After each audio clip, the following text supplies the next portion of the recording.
कौन ते मंदिर चल दिए चाचा? ताजमहल।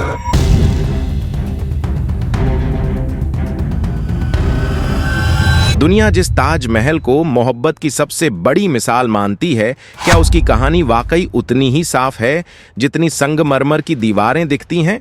एक ऐसा स्मारक जिसे देखने हर साल लाखों लोग आते हैं, लेकिन बहुत कम लोग जानते हैं कि उसकी असली कहानी ऊपर नहीं, नीचे छुपी हुई है। मुख्य गुंबद के नीचे बने तहखाने, बंद दरवाजे और दशकों से उठते सवाल, क्या वहां सिर्फ कब्रें हैं या इतिहास का कोई दबा हुआ अध्याय? और फिर आता है एक विवादित दावा, तेजो महालय। क्या यह सिर्फ कल्पना है या इसके पीछे कुछ ऐसे तथ्य हैं जिन्हें कभी गंभीरता से समझा ही नहीं गया? इतना ही नहीं, ताजमहल धार्मिक परंपराओं का भी केंद्र रहा है। सालों से यहाँ उर्स जैसी इस्लामी परंपराएं मनाई जाती रही हैं, लेकिन हाल के वर्षों में इन्हें लेकर विवाद भी पैदा हुआ, क्योंकि कई लोग सवाल उठाने लगे कि क्या संरक्षित स्मारक में धार्मिक आयोजन होने चाहिए या इससे सुरक्षा और तटस्थता प्रभावित होती है। आज इस वीडियो में हम न तो अफवाह बेचेंगे, न ही किसी विचारधारा का प्रचार करेंगे। हम सिर्फ सवाल उठाएंगे, उपलब्ध तथ्यों को सामने रखेंगे और आपको मौका देंगे खुद तय करने का। ताजमहल क्या है, उसकी असली कहानी क्या है और धर्म, कानून और इतिहास के बीच इसका क्या महत्व है। इसी तरह की और रहस्यमयी जानकारी प्राप्त करने के लिए हमारे चैनल ट्रू हिस्ट्री को आज ही सब्सक्राइब करें और बेल आइकॉन को प्रेस करें। ताजमहल की भव्यता जितनी ऊपर दिखाई देती है, उसकी बनावट उतनी ही शांत और साधारण नीचे जाकर हो जाती है। मुख्य गुंबद के ठीक नीचे एक तहखाना स्थित है, जो जमीन से लगभग 22 से 30 फीट नीचे है। यहाँ तक पहुँचने के लिए पत्थर की सीढ़ियाँ उतरनी पड़ती हैं, जिन्हें आम दिनों में लोहे की जाली से बंद रखा जाता है। यही कारण है कि यह हिस्सा सामान्य पर्यटकों के लिए हमेशा बंद रहता है। तहखाने में न तो रोशनी की सजावट है, न नक्काशी, न ही हवा के लिए खुले झरोखे। प्रवेश करते ही नमी, ठंडक और गहरा सन्नाटा महसूस होता है। दीवारें साधारण हैं, संरचना सीधी और उद्देश्यपूर्ण। यह हिस्सा ताजमहल की असली कहानी को अधिक गहरा बनाता है। इसी तहखाने में ताजमहल की असली कब्रें हैं, एक मुमताज महल की और दूसरी शाहजहां की। ये ऊपर दिखाई देने वाली सेनोटाफ से अलग और बेहद सादी है। एक सूक्ष्म लेकिन महत्वपूर्ण अंतर है, शाहजहां की कब्र मुमताज की कब्र से थोड़ी ऊंची बनाई गई है, जो मुगल शाही परंपरा के अनुसार बादशाह की शाही मर्यादा दर्शाता है। मुगल काल में कब्रों पर गुस्ल जैसी रस्में निभाई जाती थीं, जिसमें सुगंधित लेप लगाया जाता था। इन परंपराओं का उद्देश्य धार्मिक और शाही सम्मान दोनों को दिखाना था।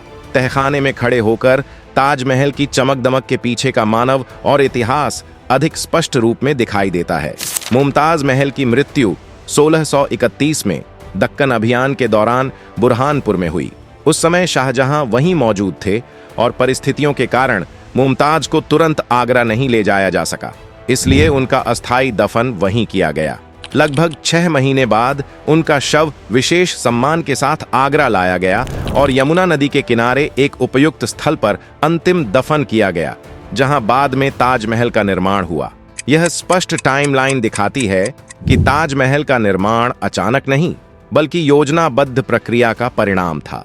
उर्स इस्लामी परंपरा है, जिसमें किसी महत्वपूर्ण व्यक्तित्व की पुण्यतिथि पर स्मरण किया जाता है। शाहजहां की मृत्यु के बाद ताजमहल में उर्स की परंपरा शुरू हुई और समय के साथ यह सीमित धार्मिक आयोजन के रूप में चली। विवाद तब पैदा हुआ जब संरक्षित स्मारक में धार्मिक गतिविधियों पर सवाल उठे। आलोचक पूछते हैं कि संरक्षित स्थल में ऐसे आयोजन कैसे और क्यों हो रहे हैं, जबकि प्रशासन इसे पहले से चली आ रही परंपरा मानता है। इस तरह धर्म और कानून के बीच तनाव पैदा होता है, जो ताजमहल के विवाद को और जटिल बनाता है। शुरुआत में सवाल केवल वास्तुकला और परंपराओं तक सीमित थे, लेकिन जैसे ही यह उठाया गया कि क्या यह इमारत मूल रूप से मकबरे के रूप में बनी थी, तभी तेजो महालय का दावा सामने आया। यह अचानक उत्पन्न नहीं हुआ, बल्कि वर्षों में धीरे धीरे पनपा, कभी बंद कमरों की चर्चा से, कभी जटिल संरचना को लेकर, तो कभी ताजमहल की सजावट में दिखने वाले प्रतीकों के आधार पर। समर्थकों का कहना है कि ताजमहल पारंपरिक इस्लामी मकबरों से अलग है, जबकि आलोचक इसे प्रमाणहीन विवाद मानते हैं। इसी वजह से समाज में दृष्टिकोण बंट गया और बहस सिर्फ ऐतिहासिक नहीं, बल्कि भावनात्मक और राजनीतिक भी बन गई। तेजो महालय सिद्धांत का सबसे प्रमुख नाम P.N. ओक है। वे लेखक और वैकल्पिक इतिहास के शोधकर्ता के रूप में जाने जाते थे। ओक का दावा था कि ताजमहल शाहजहां द्वारा निर्मित मकबरा नहीं, बल्कि उससे पहले मौजूद एक हिंदू संरचना थी, जिसे बाद में बदला गया। उनका तर्क मुख्य रूप से वास्तुकला और प्रतीकों पर आधारित था। उन्होंने ताजमहल में कमल, कलश, बेल बूटे और अन्य अलंकरणों की ओर इशारा किया, जिन्हें वे हिंदू स्थापत्य से जोड़ते थे। इसके अलावा उन्होंने बंद कमरों की संख्या, भवन की सिमेट्री और नाम ताज की व्याख्या को भी अपने तर्क में शामिल किया। P.N. ओक ने इन विचारों को अपनी पुस्तकों जैसे ताजमहल द ट्रू स्टोरी में विस्तार से रखा। हालांकि ये दावे मुख्यधारा के इतिहासकारों द्वारा स्वीकार नहीं किए गए और आज भी विवादित हैं, लेकिन इस बहस को दिशा देने में उनका प्रभाव निर्णायक रहा। तेजो महालय विवाद में सबसे अधिक चर्चा उन बंद कमरों की होती है जो मुख्य गुंबद और तहखाने के नीचे स्थित हैं। समर्थकों का दावा है कि इन कमरों की संख्या 22 से 27 तक हो सकती है, लेकिन इसमें मतभेद है। कुछ विद्वानों का तर्क है कि इन कमरों को आर्टिफिशियल वॉल्स यानी कृत्रिम दीवारों से बंद किया गया था, ताकि अंदर का रहस्य बाहर से दिखाई न दे। इससे शंका बनी कि कहीं इन कमरों में कोई छिपा हुआ मंदिर या संरचना तो नहीं है। हालांकि ASI के अनुसार इन कमरों में कोई नई धार्मिक या ऐतिहासिक खोज नहीं मिली। फिर भी यह रहस्य और इनकी संख्या बहस को लंबे समय तक लोगों के बीच जिज्ञासु और आकर्षक बनाए रखती है। तेजो महालय के दावे और बंद कमरों को लेकर विवाद 2015 से लेकर 2022 तक लगातार अदालतों में गया। इस दौरान कई पब्लिक इंटरेस्ट लिटिगेशन दायर की गई, जिनमें ताजमहल में मौजूद बंद कमरों को खोलने और उनका सत्यापन करने की मांग रखी गई।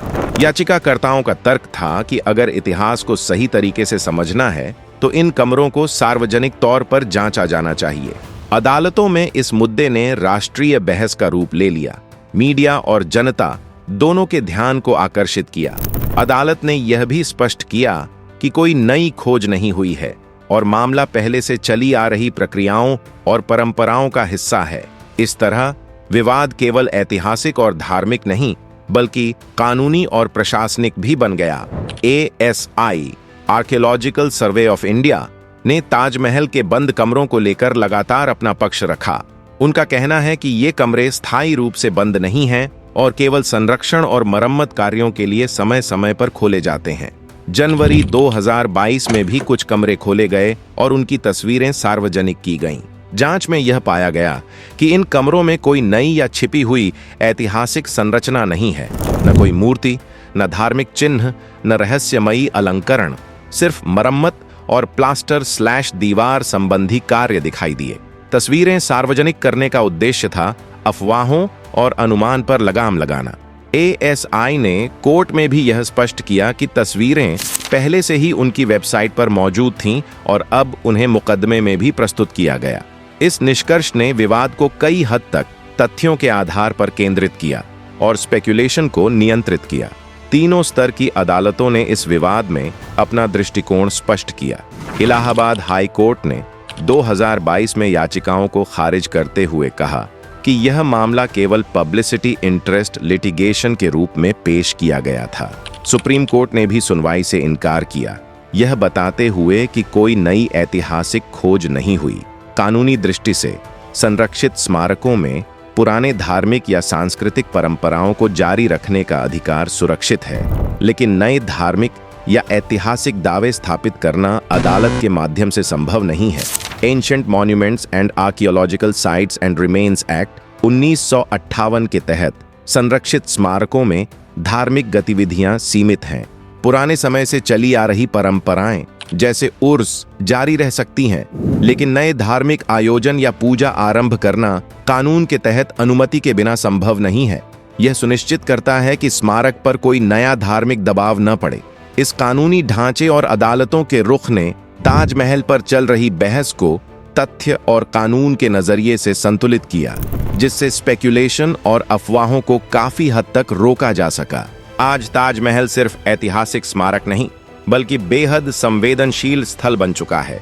लाखों की भीड़, सुरक्षा की चुनौती धार्मिक आयोजन और विरोध इसे सामाजिक और धार्मिक दृष्टि से जटिल बनाते हैं। एएसआई की जांच में तहखानों और बंद कमरों में कोई नई खोज नहीं मिली, फिर भी लोगों की भावनाएं और मान्यताएं सवाल उठाती हैं। इतिहास को स्पष्ट करना समाधान हो सकता है, लेकिन सुरक्षा और संरक्षण सीमाएं तय करते हैं। अंततः ताजमहल की असली सच्चाई, चाहे शाहजहां मुमताज की कब्रें हों, उर्स की परंपरा या बंद कमरे, कभी पूरी तरह पता नहीं चल पाती और सवाल हमेशा बना रहता है। तो आखिरी सवाल आपके लिए, ताजमहल आपके लिए क्या है? जवाब तय नहीं है। इसे सोचना और महसूस करना आपके हाथ में है। अगर आपको ये वीडियो पसंद आया हो तो इसे लाइक और शेयर जरूर करें और हमारे चैनल को सब्सक्राइब करना ना भूलें, ताकि आप ऐसे ही रोचक और सस्पेंसफुल वीडियोस देखते रहें। जय हिंद।